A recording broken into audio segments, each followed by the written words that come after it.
definition wrong, but Taoism is basically a Far Eastern philosophy through which you try to cultivate balance in your life, internally and externally. And it's based on the principle that everything in creation is based off of the yin and the yang. So the yin-yang principle in our mind knowledge come from Taoism. So that it have any kind of resemblance to Stoicism? In a way, yeah, because in order to, alright, it does, because as we did say before, inspiration is the yin to the intuition yang. So in order to attain them, you have to have a state of calm. So it's like you're a vessel, and the flow, because them say be like water in a Taoism, it's a flow, a natural current that can run through you and allow you to be inspired and allow you to intuit. But in order to do that, you have to remain calm, and you can't make your brain cloud up the flow. It will fill up the buckle, and the current now will be able to flow through the vessel. So in order to not have desires clouding your judgment, you have to not care about things.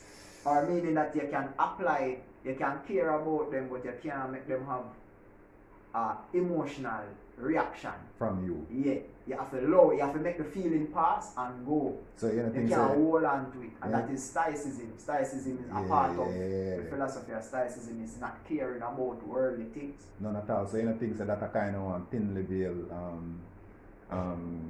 cover for self-absorption. Really? As in, you say, oh, I can operate on a basis where I not put nobody needs as my agenda, or nobody problem as my agenda. You know, really? Alright, well, it depends on Stoicism might have that. Because at the end of the day, Stoicism is something developed by Greeks, and that is how they think. Yeah, Marcus Aurelius is one of the main proponents of Stoicism, which is one of the greatest Roman empire, which will burn down Rome. I don't really want to take nothing from them.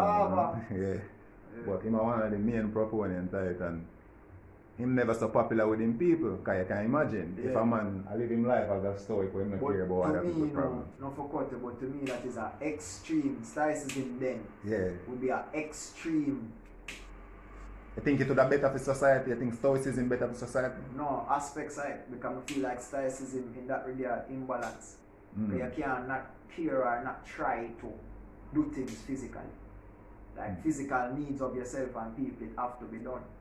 But you just know, say, ultimately, it's a higher purpose you're there for, so you just there to fulfill the higher purpose. You just do, and the higher purpose, people can say, what is it?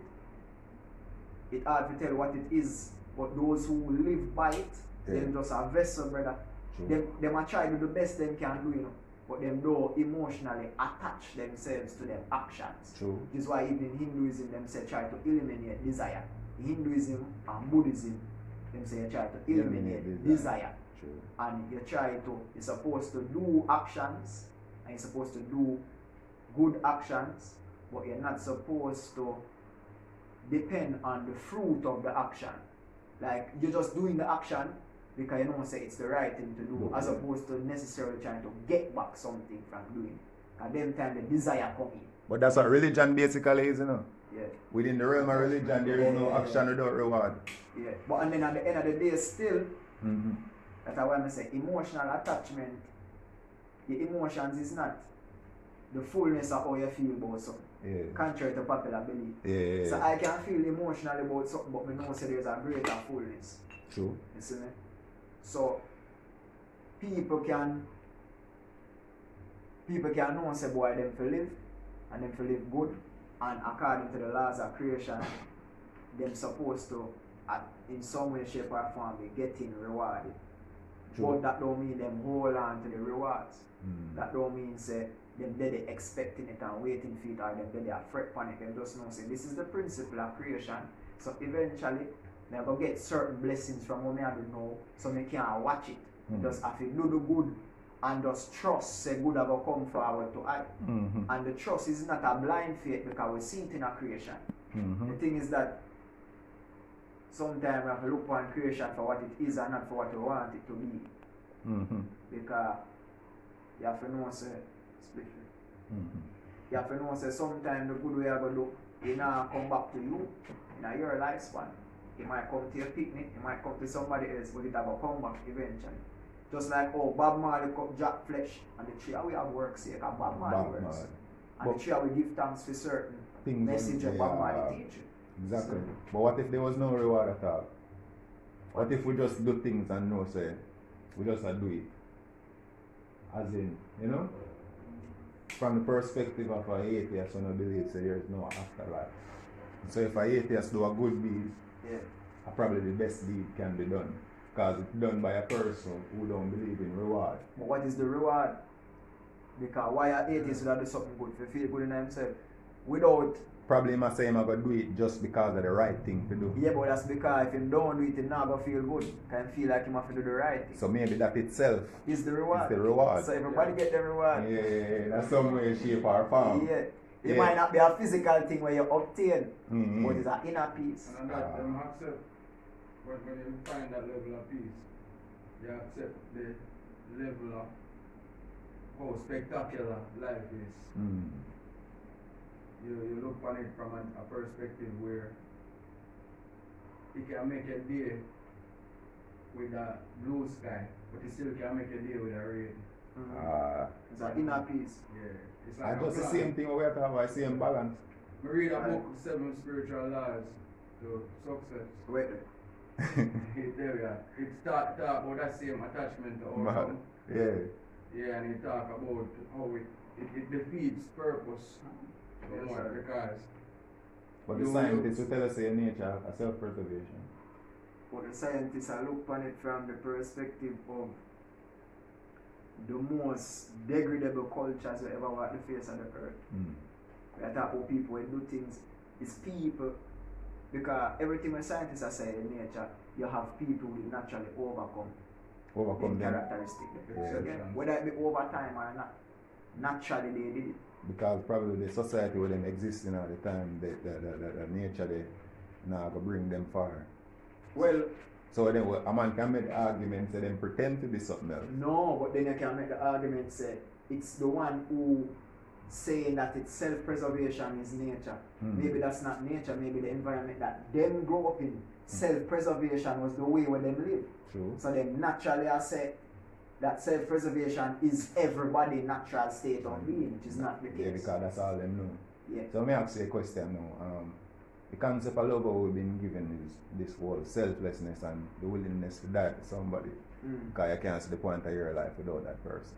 Romantics. And, yeah, you believe in a society where a kind of narcissism or driving force will still have a room for them concept or them dead in your opinion.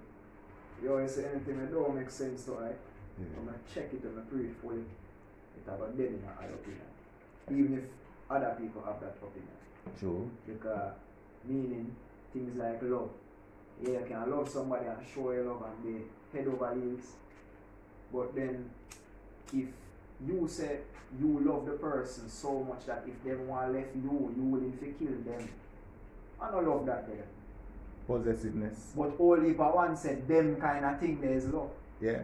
Both male and female. Yeah, the fact say you feel like you have to have somebody. You have to possess them. Yeah. Or them have to be your possession in order for you be at peace with them doing what them doing. I don't love that because if them left you, what, you don't love them again, you don't want to see good for them again. Just because them not there with you. Kind of your opinion, the only good for them is you. Yeah. Because of your intentions towards them. So it's a selfish intention you have. Yeah. Because if it's not me, nobody else not for have she, or not even say nobody else, but like she not for flourish without me. Exactly. That kind of. Me supposed to be her silent, she's supposed to not grow if she not there around me. Yeah. You know? But you end up just silent. So, yeah, religious. Ultimately, ultimately people only put extensions of themselves over themselves, and that only mean a rare occasion. As in your mother alone or your father. You dig what I say? But that's why I say no, you can have a feeling about something and it's not the fullness. So meaning, I can have such a strong feeling for my empress. Say if I see her hug an next man, they get fiery.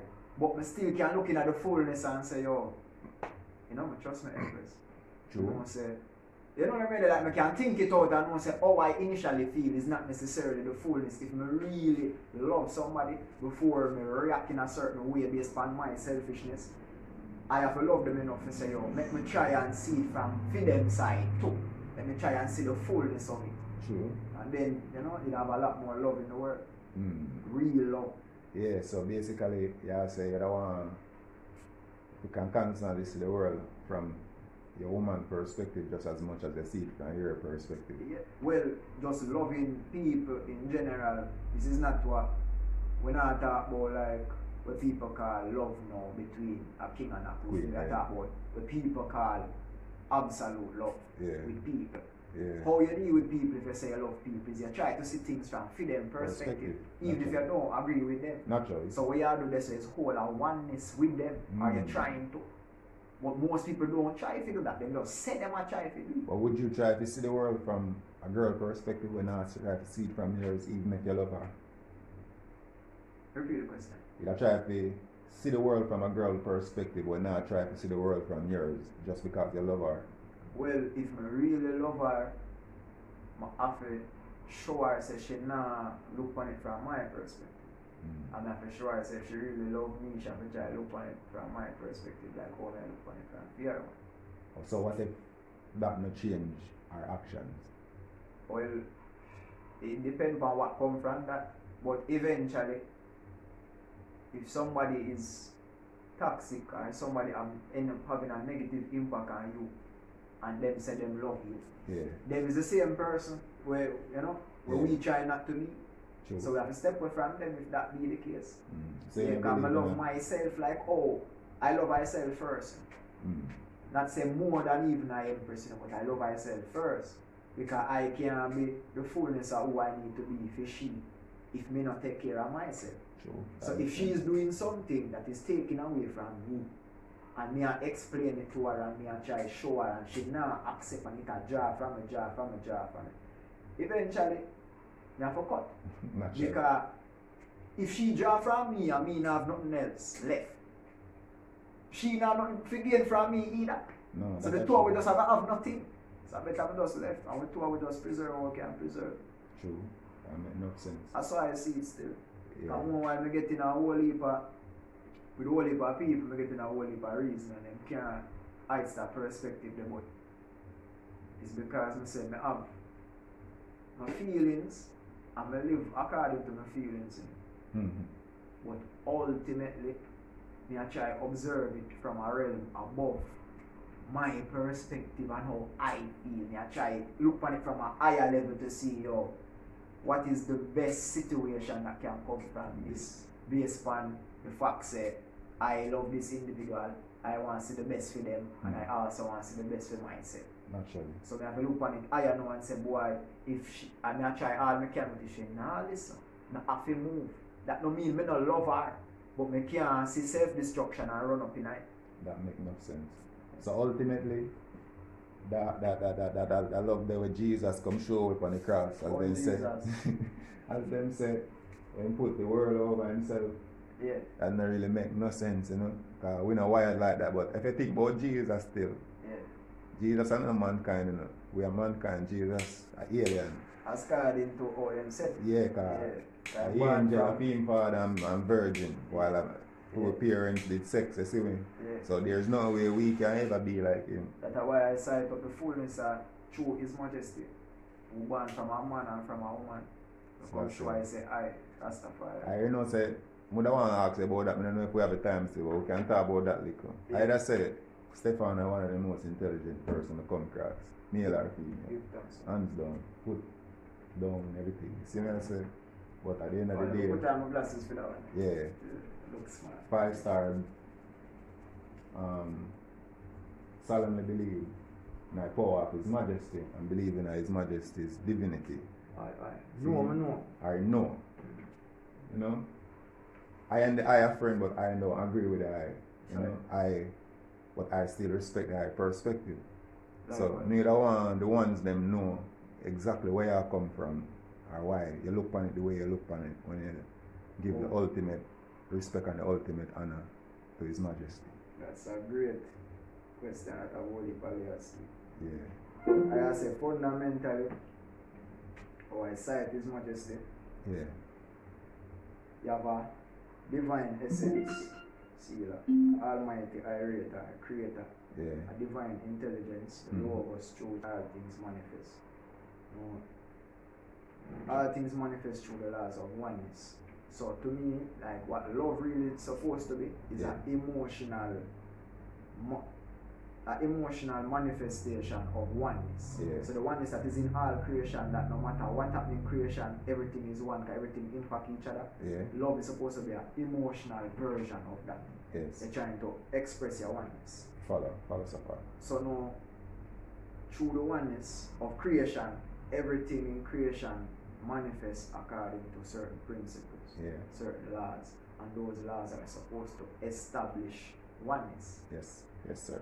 Now, if a one lives according to those principles, as I say, like how love is the emotional manifestation of oneness. Yeah. If you can emotionally manifest those principles in your everyday, you're going to be treading according to the law, to the highest set of principles in a creation. And we're not talking law like what write down, who write down divine principles. Aye. And you're going to live in a higher level of oneness and a higher level of spirituality. And you're going your greatness, you're going to be more in connection to that divine spirit in our eyesight. So your greatness are going to be established fully. Yeah. What Christ represents, Christ is a